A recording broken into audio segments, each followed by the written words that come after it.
नमस्कार दोस्तों, राधे राधे, सुप्रभात। कैसे हैं आप सभी लोग? उम्मीद है कि आप सभी लोग अच्छे हैं और एकदम स्वस्थ और मस्त हैं। तो मैं भी अच्छी हूँ और एकदम स्वस्थ और मस्त हूँ। अभी तक आपने मेरा जो पिछला ब्लॉग देखा था, उसके बाद दोपहर से ही ये वाला ब्लॉग शुरू हो गया था, क्योंकि आपने देखा था मैंने दही वगैरह मथा था और मटकी वगैरह धुली नहीं थी, तो खाना पीना हो चुका था। उसके बाद मैं लग गई थी इस वाले काम पे। थोड़ा देर मैंने रेस्ट किया, वीडियो का काम किया, एक दो ब्लॉग देखे अपनी बहनों के।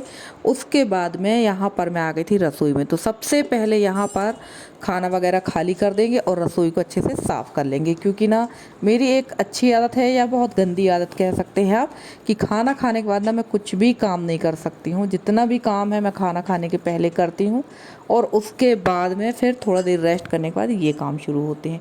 तो चलिए बर्तन खाली कर देंगे, तो बर्तन वाली आकर बर्तन धो देगी।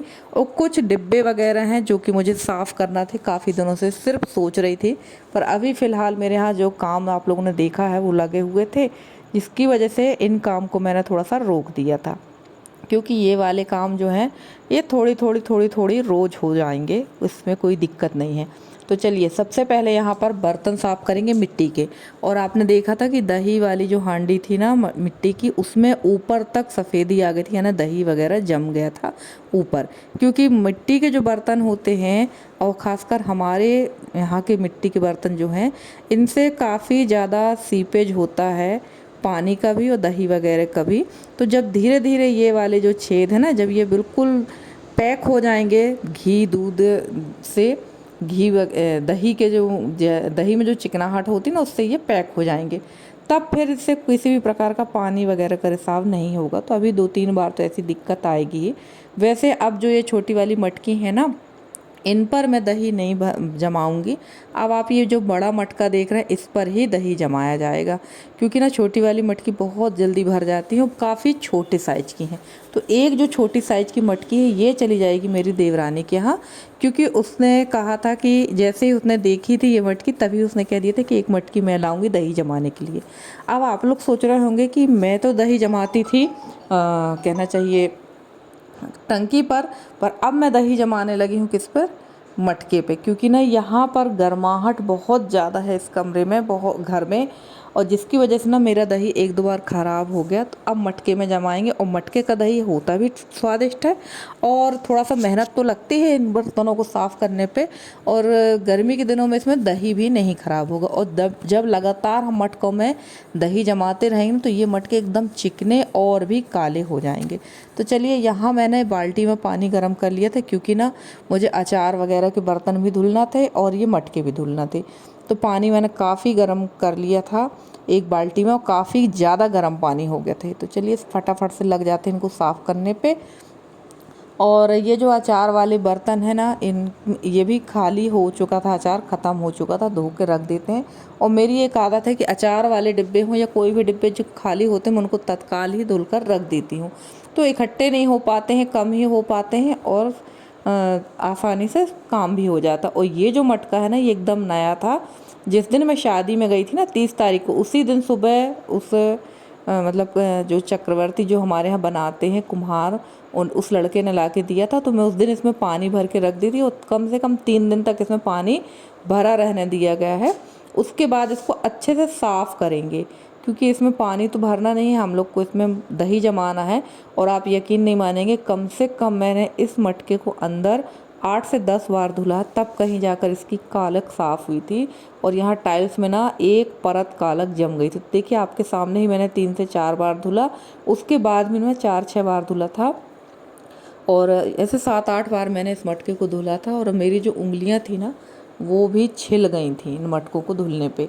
तो अभी तो होगी ये प्रॉब्लम, वही मैं देख रही थी कि यार मेरी उंगलियां छिल गई हैं, क्योंकि इनमें निरमा वाले जो बर्तन धुलते हैं ना, तो इसमें थोड़ी सी चरपराहट सी, सीधे शब्दों में कहा चुनमुनाहट सी हो रही थी उंगलियों में, जहाँ से ये छिल गई थी। तो चलिए मटके भी धुल गए हैं, और यहाँ पर ये डिब्बे वगैरह धो लेंगे। और जब दही जमाने लगते हैं ना हम जिस मटके में, उस मटके को धूप में रखकर या आँच में रखकर, चूल्हे की आँच पे, हल्की आँच पे रखकर उसको सुखाया जाता है, जिसको हमारे यहाँ देहाती भाषा में कहते हैं सौंधाना। तो उसको सुंधाया जाता है। बट अभी तो मेरे पास आग वगैरह की व्यवस्था है ही नहीं, तो मैं इनको धूप में ही रख दूँगी।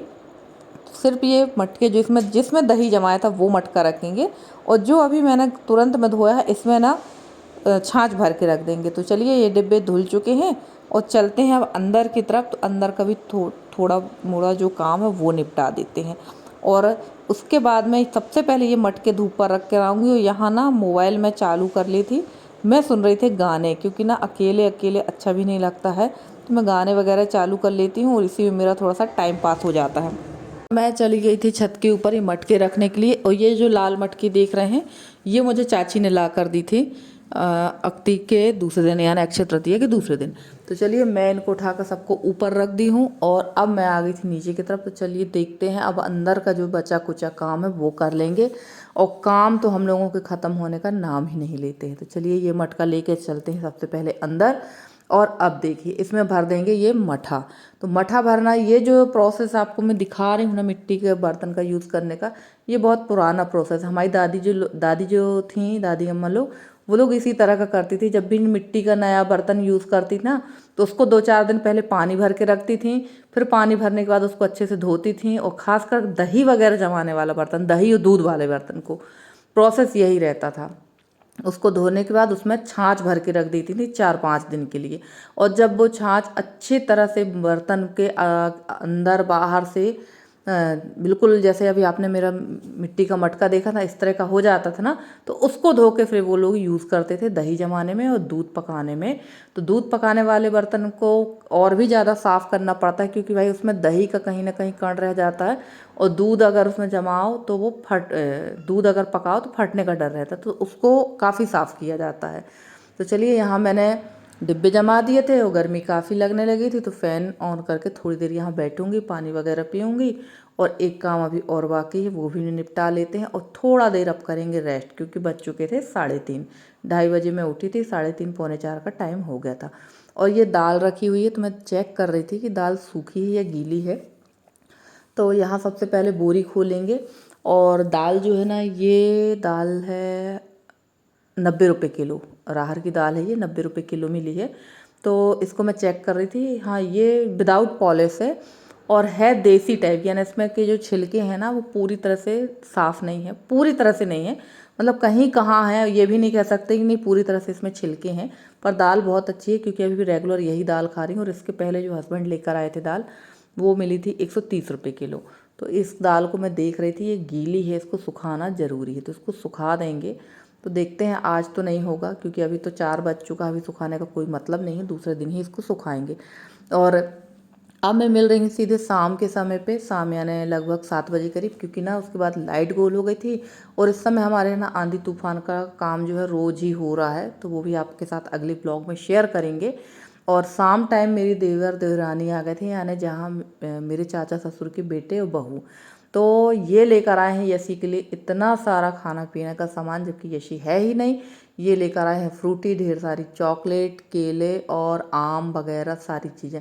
हाँ, शिकायत इनसे ये है कि इन लोग मीठा लेकर नहीं आए। बाद में पता चला कि दोनों हस्बैंड वाइफ को मीठा खाना पसंद ही नहीं है। और वैसे ऐसा नहीं है कि लेकर नहीं आए, ये मैंने शिकायत नहीं कर रही हूँ।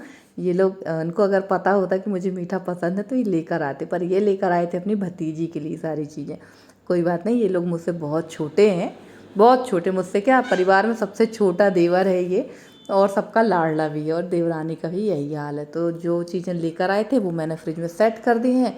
सब्जी भी लेकर आई थी मैं सामने वाले चाचा के यहाँ से, वो भी मैंने फ्रिज में रख दी हैं। और फटाफट से दाल बन गई थी मेरी, चावल बन गया था, और सब्जी काट कर रख ली थी, पर लाइट गोल हो जाने की वजह से ना और ब्लॉग में शूट नहीं कर पाई, क्योंकि लाइट बताया है कि आंधी तूफान है तो लाइट गोल हो जाती है। और लाइट हमारे यहाँ ना घंटे 2 घंटे, जैसे मान लो आंधी तूफान है तो घंटे 2 घंटे को ही गोल होती, ज़्यादा लाइट हमारे यहाँ गोल नहीं होती है। तो चलिए सब्जी यहाँ पक रही है, आलू बरबटी की, जिसको आप लोग लोबिया कहते हो शायद। और यहाँ मैं दाल में लगा दूँगी तड़का। इसके बाद यहाँ खाने का कोई भी वीडियो मैंने नहीं बनाया था। उसके बाद फटाफट से रोटियाँ सेक दी थी, और दोनों भाइयों को यानी मेरे हस्बैंड को और देवर को खाना खिला दिया था।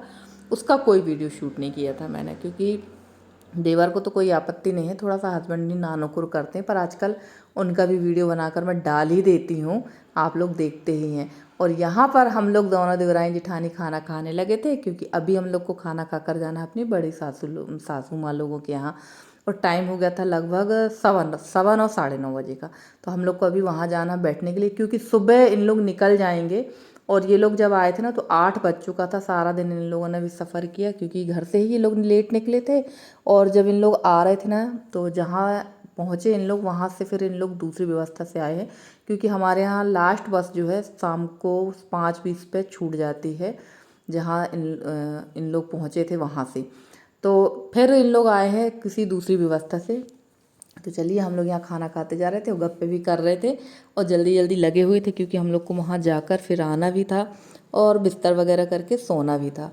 तो चलिए यहाँ हम लोग का खाना हो रहा है और इसके बाद मैं सीधे मिल रही हूँ आपसे सुबह के समय, क्योंकि रात का कोई भी वीडियो नहीं बनाया था। और यहाँ इन लोगों ने पूजा जो है नहा धो चुकी है, इसको मैंने सुबह उठाया और बोला कि चलो तुम फ्रेश भी हो जाओ और सीधे नहा धोकर ही आ जाओ, क्योंकि तुमको 9:30 पे निकलना है। और यहाँ पर मैंने बना लिया पोहा, और इनसे ये दीदी से तो आप मिल ही चुके हो कई बार। ये मेरे सबसे बड़े वाले ससुर की बहू है। सेकंड नंबर के ससुर की बहू आई नहीं है, क्योंकि उनके यहाँ भी कुछ मेहमान हैं तो वो आ नहीं पाई थी। उनको भी मैंने बुलाया था, मैंने सभी को बुला लिया था कि आ जाओ यहीं पर नाश्ता वगैरह करेंगे। और नाश्ता में मैंने बनाया था पोहा, उसकी कोई भी क्लिप मैंने शेयर नहीं की है आप लोग के साथ में। वीडियो तो बहुत अच्छे से बनाना चाहती थी, पर सच कहूँ तो थकान और जल्दीबाजी की वजह से ना वीडियो बन नहीं पाता, क्योंकि जब बहुत सारे लोग आ जाते हैं ना तो आपको 2 नहीं 4 हाथ लगाना पड़ता है। और मैं तो अकेली हूँ इस समय, तो यशी रहती थी तो काफ़ी हेल्प हो जाती थी। तो चलिए यहाँ पर हम लोग बैठकर आपस में बात ही कर रहे थे, क्योंकि टाइम हो गया था 9:15 बजे का, क्योंकि इनका निकलने का समय हो चुका है। और ये लोग जा रहे हैं यहाँ से मंडला, क्योंकि मंडला में इनका कुछ काम है और उसके बाद ये लोग निकल जाएंगे वहाँ से रायपुर, क्योंकि मेरे देवर देवरानी दोनों रायपुर में रहते हैं और दोनों ही जॉब में हैं। देवर मेरे इंजीनियर हैं और देवरानी भी मेरी कुछ प्राइवेट जॉब करती हैं। मैंने आज तक पूछा नहीं कि क्या जॉब करती हैं, पर करती हैं। तो चलिए यहाँ पर बस का इंतज़ार हो रहा था। और बस भी ना इस समय काफ़ी पैक चल रही हैं, क्योंकि शादियों का सीज़न है तो बसें काफ़ी ज़्यादा पैक चल रही हैं। और फ्रेंड्स, आज का ब्लॉग आप लोग को कैसा लगा ज़रूर बताना कमेंट करके। अगर वीडियो पसंद आया तो प्लीज़ वीडियो को लाइक कर दीजिएगा। चैनल पे नए हैं तो चैनल को सब्सक्राइब कर दीजिएगा। और दोनों देवर देवरानी आप लोगों से हाय कर रहे हैं। और यहाँ बस भी आ चुकी थी। और सबसे अच्छी बात ये हुई है कि अब घर के सामने से ही बस निकलती, तो ज़्यादा वेट करना नहीं पड़ता है। आप तो गेट में खड़े होकर भी देख लोगे, दौड़ के आ जाओगे इस तरफ। तो ये मेरी बुआ के बेटे हैं जो बस से उतरे हैं, और बस इन्हीं की है, मेरी बुआ की ही बस है ये। तो ये लोग जाएंगे अब मंडला। और इसके साथ ही हम करते हैं अपने ब्लॉग को एंड। मिलते हैं आपसे अगले ब्लॉग में किसी अच्छे से कंटेंट के साथ में। और यहाँ मेरे हस्बैंड मेरी बुआ के बेटे की क्लास लगा दिए कि तुम सीट खाली करवा कर नहीं लाए, पूरे रिश्तेदारों को खड़े करके ले जा रहे हो। तो ऐसा ही नोक झोंक चलती रहती है साले और जीजा जी लोगों की।